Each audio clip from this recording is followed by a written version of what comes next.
ನಮಸ್ಕಾರ. ವಿಚಾರ ವಿನಿಮಯಕ್ಕೆ ಸ್ವಾಗತ. ನಾವು ಈ ವಿಡಿಯೋದಲ್ಲಿ ಶ್ರೀ ನಾರಾಯಣ ಗುರುಗಳ ಬಗ್ಗೆ ಕೆಲವೊಂದು ವಿಷಯಗಳನ್ನು ತಿಳ್ಕೊಳ್ಳೋಣ.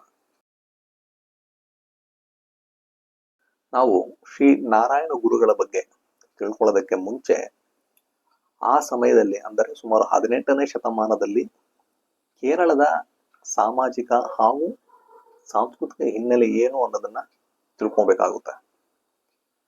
ಸ್ವತಂತ್ರ ಪೂರ್ವದಲ್ಲಿ ಭಾರತದಲ್ಲಿ ಸುಮಾರು 565 ಸಂಸ್ಥಾನಗಳಿತ್ತು.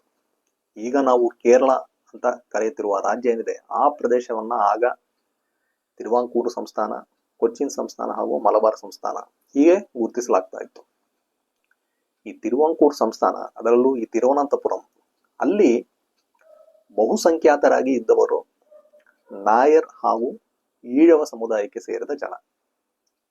ಅದರಲ್ಲಿ ಆಗ ಇದ್ದಂತಹ ಒಂದು ಜಾತಿ ವ್ಯವಸ್ಥೆಯಲ್ಲಿ, ಅದರಲ್ಲೂ ಆ ವರ್ಣ ವ್ಯವಸ್ಥೆ ಏನಿದೆ ಅದರಲ್ಲಿ ನಂಬೂದರಿ ಬ್ರಾಹ್ಮಣರು ಅವರು ಮೇಲ್ವರ್ಗದಲ್ಲಿದ್ದರು. ನಾಯರ್ಗಳು ಶೂದ್ರರಾಗಿದ್ದರೂ ಸಹ ಆ ವರ್ಣ ವ್ಯವಸ್ಥೆಯಲ್ಲಿ ಇದ್ದುದರಿಂದ ಅವರು ಸವರ್ಣೀಯರಾದರು. ಆದರೆ ಈ ಈഴವರು ಈ ವರ್ಣ ವ್ಯವಸ್ಥೆಯಿಂದ ಹೊರಗಡೆ ಇದ್ದುದರಿಂದ ಅವರು ಅವರ್ಣೀಯರಾದರು. ಅವರಿಗಿಂತ ಕೆಳಗಡೆ ಇನ್ನು ಬೇರೆ ಜಾತಿಯವರು ಅಂದ್ರೆ ಈ ಪುಲಯರು, ಪರೆಯರು ಇವರೆಲ್ಲ ಪಂಚಮರಾದರು. ಆ ಒಂದು ಸಮಾಜದಲ್ಲಿ ಜಾತಿ ವ್ಯವಸ್ಥೆ ತುಂಬಾ ಕಟ್ಟುನಿಟ್ಟಾಗಿತ್ತು. ಅದರ ಪ್ರಕಾರ ಈ ಅವರ್ಣೀಯರು ಹಾಗೂ ಪಂಚಮರನ್ನ ಈ ಮೇಲ್ವರ್ಗಕ್ಕೆ ಸೇರಿದ ಜನ ಮನುಷ್ಯರನ್ನಾಗಿ ಕೂಡ ಅವ್ರನ್ನ ನಡ್ಕೊಳ್ತಾ ಇರಲಿಲ್ಲ. ಈ ನಂಬೂದರಿ ಬ್ರಾಹ್ಮಣರು ಅವರು ಹೋಗುವಂತ ದಾರಿಯಲ್ಲಿ ಈ ಅವರ್ಣೀಯರು ಅಥವಾ ಪಂಚಮರು ಹೋಗೋ ಹಾಗಿಲ್ಲ. ನಂಬೂದರಿ ಬ್ರಾಹ್ಮಣರು ಒಂದು ರಸ್ತೆಯಲ್ಲಿ ಬರ್ತಾ ಇದಾರಂದ್ರೆ ಅವರ ಮುಂದೆ ಈ ನಾಯರುಗಳು ಹೋ ಅಂತ ಶಬ್ದ ಮಾಡ್ಕೊಂಡು ಬರ್ತಾ ಇದ್ರು. ಅಲ್ಲಿಂದ 32 ಅಡಿ ದೂರದಲ್ಲಿ ಈ ಈഴವರು ಇರಬೇಕಾಗಿತ್ತು. 64 ಅಡಿ ದೂರದಲ್ಲಿ ಪಂಚಮರು ಅವರು ಇರಬೇಕಾಗಿತ್ತು. ಇಂತಹ ಒಂದು ಪರಿಸ್ಥಿತಿ. ಅದೇ ರೀತಿ ಈ ಸಾರ್ವಜನಿಕ ರಸ್ತೆಗಳಲ್ಲಿ ಈ ಅವರ್ಣೀಯರು ಮತ್ತು ಪಂಚಮರು ಓಡಾಡೋ ಹಾಗಿಲ್ಲ. ಇವರಿಗೆ ಅಂದ್ರೆ ಈ ನಾಯರ್ಗಳಿಗೆ ಏನಾದ್ರೂ ಇವರಿಂದ, ಅವರ್ಣೀಯರಿಂದ ಅಥವಾ ಪಂಚಮರಿಂದ ಮೈಲಿಗೆ ಆದ್ರೆ ಅವ್ರನ್ನ ಇವರು ಹೊಡೆದು ಕೊಲ್ಲಬಹುದಿತ್ತು. ಆ ರೀತಿಯ ಒಂದು ಸಾಮಾಜಿಕ ವ್ಯವಸ್ಥೆ ಇದ್ದಂತಹ ಸಮಯ ಅದು. ಈ ಅವರ್ಣೀಯರು ಸೊಂಟಕ್ಕೆ ಮೇಲೆ ಬಟ್ಟೆ ಹಾಕೋ ಹಾಗಿಲ್ಲ. ಅದೇ ರೀತಿ ಅವರು ಚಪ್ಪಲಿ ಹಾಕಬಾರ್ದು, ಕೊಡೆ ಹಿಡ್ಕೋಬಾರ್ದು, ಯಾವುದೇ ಆಭರಣಗಳನ್ನ ಅವರು ತೊಡೋ ಹಾಗಿಲ್ಲ. ಈ ರೀತಿಯ ಕಟ್ಟುಪಾಡುಗಳಿತ್ತು. ಈ ದೇವಸ್ಥಾನಕ್ಕೆ ಸೇರಿದಂತೆ ಇರುವಂತಹ ದಾರಿಗಳಲ್ಲಿ ಅವರು ಹೋಗೋ ಹಾಗಿಲ್ಲ. ದೇವಸ್ಥಾನದ ಪ್ರವೇಶ ಮೊದಲೇ ಇಲ್ಲ.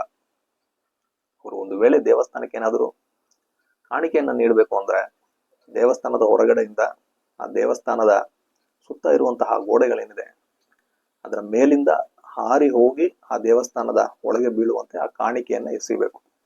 ಅದೇ ರೀತಿ ಅವರ ಪ್ರಸಾದ ಏನಿದೆ ಅದು ದೇವಾಲಯದ ಒಳಗಿಂದ ಹೊರಗಡೆ ಬಂದು ಬೀಳ್ತಾ ಇತ್ತು. ಈಗ ಈ ಅವರ್ಣೀಯರು ಅಥವಾ ಪಂಚಮರು ಆ ದೇವಸ್ಥಾನದ ನೀಲಾಂಜನ ಏನಿದೆ ಅದಕ್ಕೆ ಏನಾದ್ರೂ ಎಣ್ಣೆಯನ್ನ ಕೊಡಬೇಕು ಅಂದ್ರೆ ಬೇರೆ ಧರ್ಮದವರು ಅಂದ್ರೆ ಕ್ರಿಶ್ಚಿಯನ್ನರು, ಮುಸಲ್ಮಾನರ ಮೂಲಕ ಅದನ್ನ ನೀಡಬಹುದಿತ್ತು. ಅದೇ ರೀತಿ ಯಾವುದೇ ಅವರ್ಣೀಯರು ಬೇರೆ ಮತಕ್ಕೆ ಮತಾಂತರಗೊಂಡ್ರೆ ಅವರಿಗೆ ಯಾವುದೇ ನಿಷೇಧ ಇರಲಿಲ್ಲ. ಶಾಲೆಗಳಲ್ಲಿ ಸವರ್ಣೀಯರು ಮತ್ತು ಅವರ್ಣೀಯರು ಇವರು ಒಟ್ಟಿಗೆ ಕುಳಿತು ವ್ಯಾಸಂಗ ಮಾಡ್ತಾ ಇರ್ಲಿಲ್ಲ. ಅದೇ ರೀತಿ ಹಲವಾರು ಶಾಲೆಗಳಲ್ಲಿ ಈ ಅವರ್ಣೀಯರಿಗೆ ಅಲ್ಲಿ ಪ್ರವೇಶನೇ ಇರ್ತಾ ಇರ್ಲಿಲ್ಲ. ಒಂದು ವೇಳೆ ಈ ಅವರ್ಣೀಯರು ಹಣವನ್ನು ಖರ್ಚು ಮಾಡಿ ಓದಿ ನಂತರ ಅವರು ಯಾವ್ದಾದ್ರು ಸರ್ಕಾರಿ ಕೆಲಸಗಳಿಗೆ ಪ್ರಯತ್ನ ಪಟ್ಟರು ಸಹ ಅವರಿಗೆ ಆ ಕೆಲಸ ಸಿಗ್ತಾ ಇರ್ಲಿಲ್ಲ. ಎಲ್ಲ ಮೇಲ್ವರ್ಗದವರಿಗೆ ಮಾತ್ರ ಕೆಲಸ ಸಿಗ್ತಾ ಇತ್ತು. ಅದೇ ರೀತಿ ಈ ಅವರ್ಣೀಯರು, ಪಂಚಮರು ಕಂದಾಯವನ್ನು ಸಲ್ಲಿಸಬೇಕು ಅಂತ ಕಚೇರಿಗೆ ಹೋದ್ರು ಕೂಡ ಅಲ್ಲಿ ಅವರಿಗೆ ಒಳಗೆ ಪ್ರವೇಶ ಇಲ್ಲ. ಹೊರಗಡೆ ಒಂದು ಜಾಗವನ್ನು ಗೊತ್ತು ಮಾಡಿರ್ತಾ ಇದ್ರು, ಅಲ್ಲಿ ಅವರು ಹಣವನ್ನು ಇಟ್ಟು ಹೋಗ್ಬೇಕು. ಇಂತಹ ಒಂದು ಪರಿಸ್ಥಿತಿ ಇದ್ದಂತಹ ಸಮಯ. ಇದೆಲ್ಲವನ್ನು ನೋಡಿದಂತಹ ವಿವೇಕಾನಂದರು ಆಗಿನ ಕೇರಳದ ಬಗ್ಗೆ ಒಂದು ವಿಷಯವನ್ನ ಹೇಳ್ತಾರ. ಏನ್ ಹೇಳ್ತಾರ ಅಂದ್ರೆ ಅವರು ಈ ಕೇರಳ ಭಾರತದ ಬುದ್ಧಿವಂತ ಹುಚ್ಚರು ಇರುವಂತಹ ಒಂದು ಸ್ಥಳ ಅಂತ ಹೇಳಿದ್ರು ಅವರು. ಇಂತಹ ಒಂದು ಸಮಾಜದಲ್ಲಿ ಹುಟ್ಟಿದಂತಹ ಶ್ರೀ ನಾರಾಯಣ ಗುರುಗಳು ಮುಂದೆ ಆ ಸಮಾಜಕ್ಕೆ ದಾರಿದೀಪವಾದರು. ಅವರ ಬಗ್ಗೆ ನಾವು ತಿಳ್ಕೊಳ್ಳೋಣ. ಕೇರಳದ ತಿರುವನಂತಪುರಂನ ಈಶಾನ್ಯಕ್ಕೆ 10 ಮೈಲಿ ದೂರದಲ್ಲಿರುವಂತಹ ಒಂದು ಗ್ರಾಮ ಚೆಂಬಳಾಂದಿ. ಈ ಚೆಂಬಳಾಂದಿ ಗ್ರಾಮದಲ್ಲಿರುವಂತಹ ವಯಲ್ವರಂ ಎನ್ನುವ ಒಂದು ಮನೆತನ. ಅಲ್ಲಿ ಆಗಸ್ಟ್ 20, 1856 ಆ ದಿನ ಒಂದು ಗಂಡು ಮಗು ಜನಿಸುತ್ತ. ಕೇರಳದಲ್ಲಿ ಆಗ ತನ್ನ ಸುಗ್ಗಿಯ ಕಾಲ ಮುಗಿದು ಓಣಂ ಹತ್ರ ಬರ್ತಾ ಇರುತ್ತೆ. ಆ ಮಗುವಿನ ತಂದೆ ತಾಯಿಗಳು ಆ ಮಗುವಿಗೆ ನಾರಾಯಣ ಅಂತ ಹೆಸರಿಡ್ತಾರ. ಪ್ರೀತಿಯಿಂದ ನಾಣು ಅಂತ ಕರೀತಾರ. ಈ ನಾಣುವೇ ಮುಂದೆ ನಾರಾಯಣ ಗುರುಗಳಾದ್ರು. ನಾರಾಯಣ ಗುರುಗಳು ಜನಿಸಿದ್ದು ಆಗ ಅವರ್ಣೀಯರು, ಅಸ್ಪೃಶ್ಯರು ಅಂತ ಕರೀತಾ ಇದ್ದಂತಹ ಈഴವ ಸಮುದಾಯದಲ್ಲಿ. ತಂದೆಯ ಹೆಸರು ಮಾದನ್ ಆಶಾನ್, ತಾಯಿ ಹೆಸರು ಕುಟ್ಟಿಯಮ್ಮ. ನಾರಾಯಣ ಗುರುಗಳ ನಂತರ ಅವರಿಗೆ 3 ಜನ ತಂಗಿಯರು ಜನಿಸಿದರು. ಈ ಮಾದನ್ ಆಶಾನ್ ಅಂದ್ರೆ ನಾರಾಯಣ ಗುರುಗಳ ತಂದೆ, ಅವರು ಸಂಸ್ಕೃತವನ್ನು ಕಲ್ತಿದ್ರು, ಜ್ಯೋತಿಷ್ಯ ಹಾಗೂ ಆಯುರ್ವೇದ ಇದೆಲ್ಲವನ್ನ ಅವರು ಕಲ್ತಿದ್ರು. ಅದರಿಂದ ಆ ಸಮಾಜದಲ್ಲಿ ಅವರಿಗೆ ಗೌರವ ಇತ್ತು.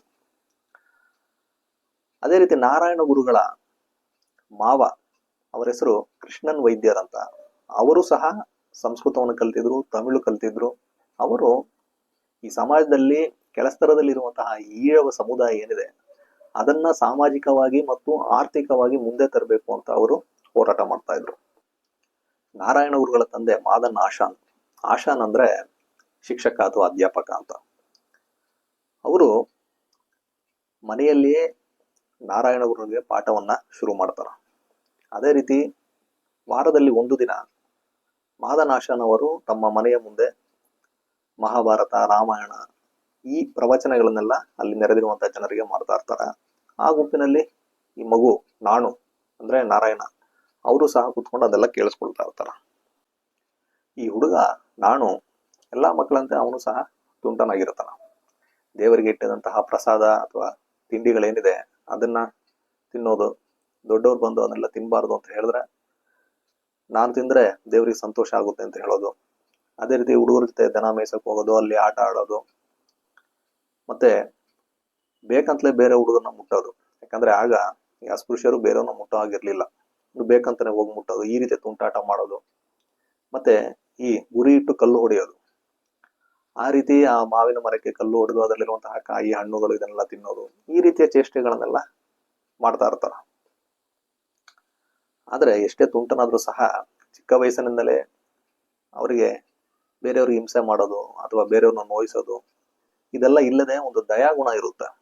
ಅದರಲ್ಲೂ ಈ ಸಾಧು ಸನ್ಯಾಸಿಗಳ ಮೇಲೆ ತುಂಬಾ ಗೌರವ, ಪ್ರೀತಿ ಇರುತ್ತೆ. ಒಮ್ಮೆ ಈ ಹುಡುಗರೆಲ್ಲ ಸೇರ್ಕೊಂಡು ಒಬ್ಬ ಸನ್ಯಾಸಿಯನ್ನ ರೇಗಿಸ್ತಾ ಇರ್ತಾರ. ಅದನ್ನ ನೋಡಿ ನಾಣುವಿಗೆ ಬೇಸರ ಆಗುತ್ತೆ. ಅಂದ್ರೆ ಹುಡುಗರೆಲ್ಲ ದೊಡ್ಡವರು, ಅವ್ರಿಗೆ ವಿರುದ್ಧವಾಗಿ ಇವರು ಮಾತಾಡಕ್ ಆಗೋದಿಲ್ಲ, ಇವ್ರಿಗೆ ಅಳು ಬಂದ್ಬಿಡುತ್ತೆ. ಅದನ್ನ ನೋಡಿ ಆ ಹುಡುಗರೆಲ್ಲ ಬಂದು ಆ ನಾಣುವನ್ನ ಸಮಾಧಾನ ಮಾಡ್ತಾರೆ. ಅದೇ ರೀತಿಯ ಸನ್ಯಾಸಿನೂ ಕೂಡ ಬಂದು ಸಮಾಧಾನ ಮಾಡಿ ಅವರೇ ಅವನ್ನ ಕರ್ಕೊಂಡು ಹೋಗಿ ಅವರ ಮನೆಗೆ ಬಿಡ್ತಾರ. ಈ ರೀತಿ ಒಂದು ಮೃದುವಾದಂತಹ ದಯಾಗುಣ ಹೊಂದಿದ್ದಂತಹ ಹುಡುಗ ನಾಣು. ಈ ಹುಡುಗ ಹೀಗೆ ಬೆಳೀತಾ ಇದ್ದಾನೆ. ಹುಡುಗ ಬೆಳೀತಾ ಇರ್ಬೇಕಾದ್ರೆ ಅವನಲ್ಲಿ ಕೆಲವೊಂದು ಸನ್ಯಾಸತ್ವದ ಲಕ್ಷಣಗಳು ಕಾಣೋದಕ್ಕೆ ಶುರು ಆಗುತ್ತೆ. ಅದರಲ್ಲಿ ಅವನಿಗೆ ಜೀವನದ ಬಗ್ಗೆ ಹಲವಾರು ಪ್ರಶ್ನೆಗಳು ಮೂಡೋದಕ್ಕೆ ಶುರು ಆಗುತ್ತೆ. ಈ ಜನನ, ಮರಣ, ಸಂಸಾರ, ಅದರ ಬಂಧನ, ಈ ಜೀವನದ ನಶ್ವರತೆ ಇದೆಲ್ಲ ಬಗ್ಗೆ ಅವನು ಚಿಂತೆ ಮಾಡೋದಕ್ಕೆ ಶುರು ಮಾಡ್ತಾನ.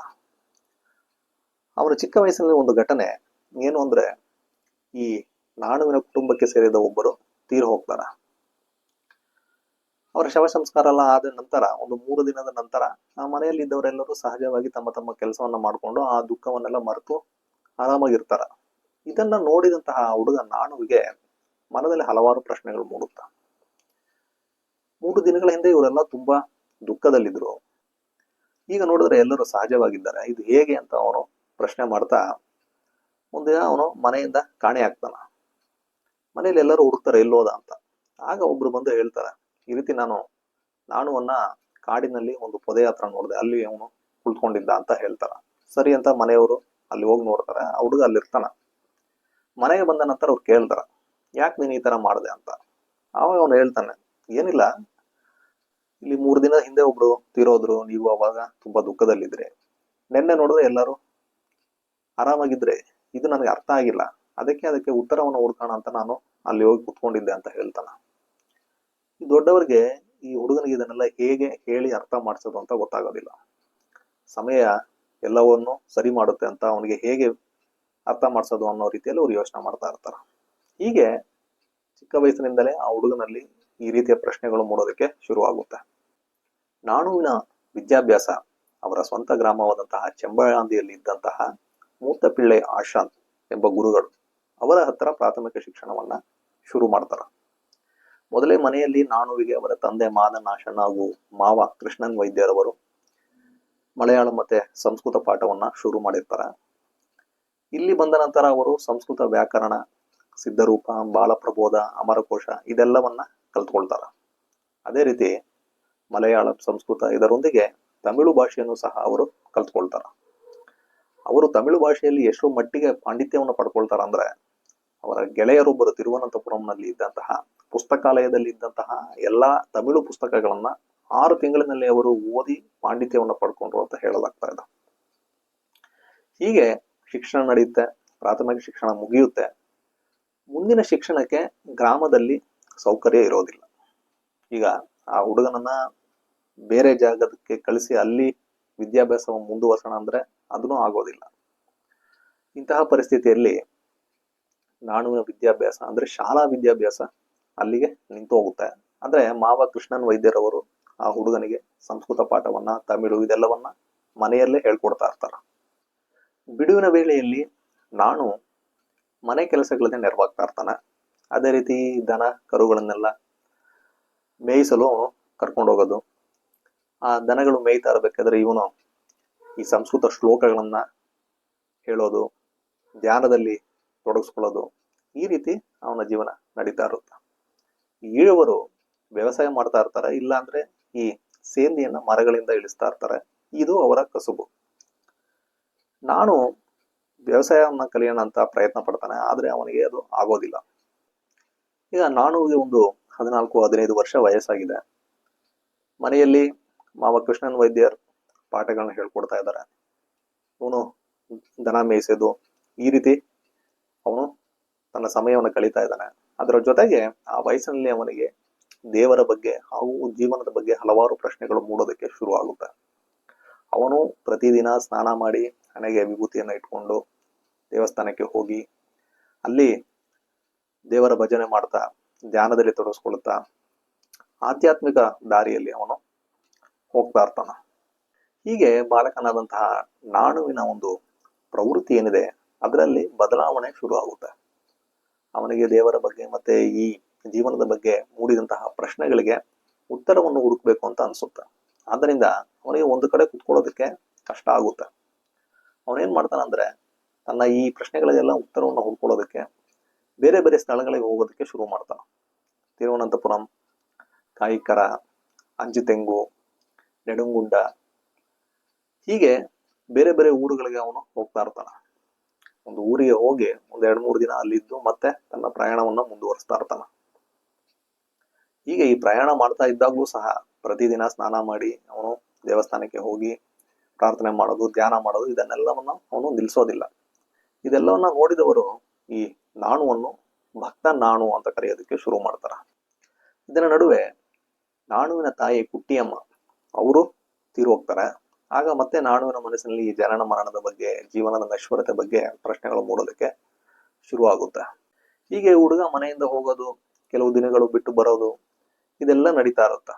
ಇದೆಲ್ಲವನ್ನ ನೋಡಿದಂತಹ ನಾಣುವಿನ ಕುಟುಂಬದವರು ಮತ್ತೆ ಆ ಹಳ್ಳಿಯವರೆಲ್ಲ ಈ ಹುಡುಗ ಈಗ ಬಿಟ್ರೆ ಸನ್ಯಾಸಿ ಆಗ್ಬಿಡ್ತಾನೆ, ಅವನಿಗೆ ಬೇಗ ಮದುವೆಯನ್ನ ಮಾಡಿಸಿದ್ರೆ ಎಲ್ಲ ಸರಿ ಹೋಗುತ್ತೆ ಅನ್ನೋ ರೀತಿಯಲ್ಲಿ ಮಾತಾಡ್ಕೊಳ್ತಾರ. ಈ ಈഴವ ಸಮಾಜದಲ್ಲಿ ಮದುವೆ ಮಾಡೋದಕ್ಕೆ ಮುಂದೆ ಬಂದು ಮಾಡಿಸೋರು ಯಾರು ಅಂದ್ರೆ ಅಲ್ಲಿನ ಕ್ಷೌರಿಕರು. ಅವರೇನೋ ಮದುವೆ ಮಾಡೋದಕ್ಕೆ ಸಿದ್ಧರಾಗಿರ್ತಾರೆ, ಆದ್ರೆ ನಾಣುವಿಗೆ ಅದರಲ್ಲಿ ಆಸಕ್ತಿ ಇರೋದಿಲ್ಲ. ಆದ್ರಿಂದ ಆ ಮದುವೆಯ ಪ್ರಯತ್ನ ಅಲ್ಲೇ ನಿಂತು ಹೋಗುತ್ತೆ. ಇಂತಹ ಸಂದರ್ಭದಲ್ಲೇ ದಿಢೀರಂತ ಒಂದು ದಿನ ನಾಣು ಕಾಣೆ ಆಗ್ತಾನ. ಹಲವು ದಿನಗಳು ಹುಡುಕಿದ್ರು ಸಹ ಅವನು ಸಿಗೋದಿಲ್ಲ. ಏನಾಗಿರುತ್ತಂದ್ರೆ ನಾಣುವಿಗೆ ಸಿಡುಬು ಬಂದಿರುತ್ತೆ. ಆದ್ದರಿಂದ ಅವನು ಆ ಗ್ರಾಮದಿಂದ ಸ್ವಲ್ಪ ದೂರದಲ್ಲಿರುವಂತಹ ಕಾಡು, ಆ ಕಾಡಿನ ಮಧ್ಯದಲ್ಲಿರುವಂತಹ ಒಂದು ದೇವಸ್ಥಾನ, ಅಲ್ಲಿ ಭೂತ ಪ್ರೇತ ಇದೆ ಅನ್ನೋ ಕಾರಣಕ್ಕೋಸ್ಕರ ಜನ ಹೆಚ್ಚಿಗೆ ಬರ್ತಾ ಇರೋದಿಲ್ಲ. ಆ ಒಂದು ದೇವಸ್ಥಾನದಲ್ಲಿ ಹೋಗಿ ಅವನು ಪ್ರತಿದಿನ ಸ್ನಾನ ಮಾಡಿ ವಿಭೂತಿಯನ್ನು ಇಟ್ಕೊಂಡು ಧ್ಯಾನದಲ್ಲಿ ತೊಡಗಿ ಈ ಸಂಸ್ಕೃತ ಶ್ಲೋಕಗಳನ್ನ ಅಭ್ಯಾಸ ಮಾಡ್ತಾ, ಹಸಿವಾದ್ರೆ ಪಕ್ಕದಲ್ಲಿದ್ದಂತಹ ಗ್ರಾಮಕ್ಕೆ ಆ ಮುಖವನ್ನ ಮರೆ ಮಾಡಿಕೊಂಡು ಹೋಗಿ ಈ ಭಿಕ್ಷೆಯನ್ನು ಬೇಡಿ ಆಹಾರವನ್ನು ತಗೊಳ್ಳೋದು. ಹೀಗೆ 18 ದಿನಗಳು ಆ ದೇವಸ್ಥಾನದಲ್ಲಿ ಇದ್ದು ಸಿಡುಬು ರೋಗ ಕಡಿಮೆಯಾದ ನಂತರ ಅವನು ಮನೆಗೆ ವಾಪಸ್ ಬರ್ತಾನ. ಅವನು ಮನೆಗೆ ವಾಪಸ್ ಬಂದಾಗ ಅವರ ಮಾವ ಕೃಷ್ಣನ್ ವೈದ್ಯರು ಕೇಳ್ತಾರ, ಎಲ್ಲೋಗಿದಪ್ಪ ನೀನು ಇಷ್ಟು ದಿನ ಅಂತ. ಆಗ ನಾನು ಹೇಳ್ತಾನೆ, ಈ ರೀತಿ ನನಗೆ ಸಿಡುಬು ಬಂದಿತ್ತು, ಯಾರಿಗೂ ತೊಂದರೆ ಆಗ್ಬಾರ್ದು ಅನ್ನೋ ಕಾರಣಕ್ಕೋಸ್ಕರ ನಾನು ಈ ಭಗವತಿ ದೇವಸ್ಥಾನದಲ್ಲಿ ಒಬ್ಬನೇ ಇದ್ದು ಈ ಸಿಡುಬು ಕಡಿಮೆ ಆದ ನಂತರ ಈಗ ನಾನು ವಾಪಸ್ ಬರ್ತಾ ಇದ್ದೀನಿ ಅಂತ ಹೇಳ್ತಾನ. ಕೃಷ್ಣನ್ ವೈದ್ಯರ್ಗೆ ಈ ಹುಡುಗನ ಧೈರ್ಯ, ಅವನ ಒಂದು ಬೇರೆಯವರಿಗೆ ತೊಂದರೆ ಮಾಡಬಾರ್ದು ಅನ್ನೋ ಮನಸ್ಥಿತಿ, ಇದೆಲ್ಲವನ್ನು ನೋಡಿ ಸಂತೋಷ ಆಗುತ್ತೆ, ಅದೇ ರೀತಿ ದುಃಖನ ಆಗುತ್ತೆ. ಯಾಕಂದ್ರೆ ಇಂತಹ ಒಬ್ಬ ಪ್ರತಿಭಾವಂತ ಹುಡುಗನ ವಿದ್ಯಾಭ್ಯಾಸ ಏನಿದೆ ಅದು ನಿಂತೋಗಿದೆ. ಈಗ ಅವನಿಗೆ ಒಂದು 20 ವರ್ಷ ವಯಸ್ಸಾಯ್ತು. ಇದು ನಡೆದಿದ್ದು 1876. ಈಗ ಈ ಒಂದು ಹುಡುಗನನ್ನ ನಾವು ಮತ್ತೆ ವಿದ್ಯಾಭ್ಯಾಸವನ್ನ ಮಾಡೋದಕ್ಕೆ ನೆರವಾಗ್ಬೇಕು ಅಂತ ಅವರು ಯೋಚನೆ ಮಾಡ್ತಾರ. ಒಂದು ದಿನ ಕೃಷ್ಣನ್ ವೈದ್ಯರವರು ಒಂದು ಸಂಸ್ಕೃತ ಶ್ಲೋಕಕ್ಕೆ ಅರ್ಥವನ್ನು ಹುಡುಕ್ತಾ ಇರ್ತಾರ. ಎಷ್ಟೇ ಪ್ರಯತ್ನ ಪಟ್ಟರು ಅವರಿಗೆ ಆ ಶ್ಲೋಕದ ಅರ್ಥ ಗೊತ್ತಾಗೋದಿಲ್ಲ. ಹಲವು ಪ್ರಯತ್ನಗಳನ್ನು ಮಾಡ್ತಾರ. ಕೊನೆಗೆ ಅವ್ರು ಅನ್ಸುತ್ತೆ, ನಾವು ಒಮ್ಮೆ ನಾನುವಿನ ಸಹಾಯವನ್ನು ಕೇಳಿದ್ರೆ ಹೇಗೆ ಅಂತ. ನಾನು ಆ ಶ್ಲೋಕವನ್ನ ಓದಿ ತುಂಬಾ ಸುಲಭವಾಗಿ ಅದರ ಅರ್ಥವನ್ನ ವಿವರಿಸಿ ಮಾವನವರಿಗೆ ಹೇಳ್ತಾನೆ. ನೋಡಿ ಮಾವನವರಿಗೆ ಆಶ್ಚರ್ಯ ಮತ್ತೆ ಸಂತೋಷ ಆಗುತ್ತೆ. ಎಷ್ಟೇ ಖರ್ಚಾದ್ರೂ ಪರವಾಗಿಲ್ಲ, ಹೇಗಾದ್ರೂ ಮಾಡಿ ಈ ಹುಡುಗನಿಗೆ ನಾವು ವಿದ್ಯಾಭ್ಯಾಸವನ್ನ ನೀಡಬೇಕು ಅಂತ ಅವರು ನಿರ್ಧಾರ ಮಾಡ್ತಾರೆ.